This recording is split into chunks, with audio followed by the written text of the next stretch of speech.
দলকে তো আমি দেখতে চাই বিশ্বকাপের মঞ্চে। আমাদের সামনে যেহেতু এই সুযোগটা আসতেছে, আমরা অবশ্যই এই সুযোগটা কাজে লাগানোর চেষ্টা করব।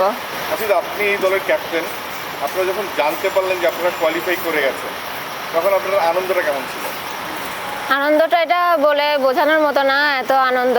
এটা হচ্ছে বাংলাদেশের ইতিহাসে নারীদের মধ্যে প্রথম এটাই যে হচ্ছে বাংলাদেশ মহিলা ফুটবল দল এশিয়া কাপে হচ্ছে কোয়ালিফাই করছে।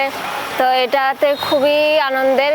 আমরা হচ্ছে গর্ব করতেছি যে দেশের মানুষ আমাদেরকে এত সাপোর্ট করছে এটার জন্য, তো খুবই ভালো লাগতেছে। একদিনে দুই আনন্দে, একবার মায়ানমারের সাথে জিতলেন, কোয়ালিফাই করলেন, সব মিলিয়ে আপনার দলের পরিস্থিতি এখন কেমন? দলের পরিস্থিতি খুবই ভালো, সবাই ফুরফুরে মেজাজে। আমরা ভালোই আজকে ট্রেনিং করলাম। আগামীকাল হচ্ছে আমাদের শেষ ম্যাচ, সবাই আমাদের এই ম্যাচের জন্য দোয়া করবেন।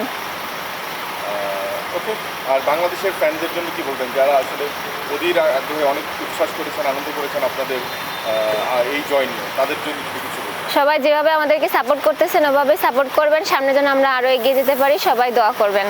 অ্যাজ এ ক্যাপ্টেন হিসাবে আপনি এই দলকে কোথায় দেখতে চান? দলকে তো আমি দেখতে চাই বিশ্বকাপের মঞ্চে। আমাদের সামনে যেহেতু এই সুযোগটা আসতেছে, আমরা অবশ্যই এই সুযোগটা কাজে লাগানোর চেষ্টা করব। আসসালামু আলাইকুম। দলের পরিস্থিতি আলহামদুলিল্লাহ ভালো। ছোটোখাটো কিছু ইনজুরির সমস্যা আছে, যেগুলো আজকে কোচ ওই সকল প্লেয়ারদেরকে রিকভারি দিয়েছেন এবং বাকিরা যারা ছিলেন তাদের নিয়ে আমরা মাঠে কাজ করেছি।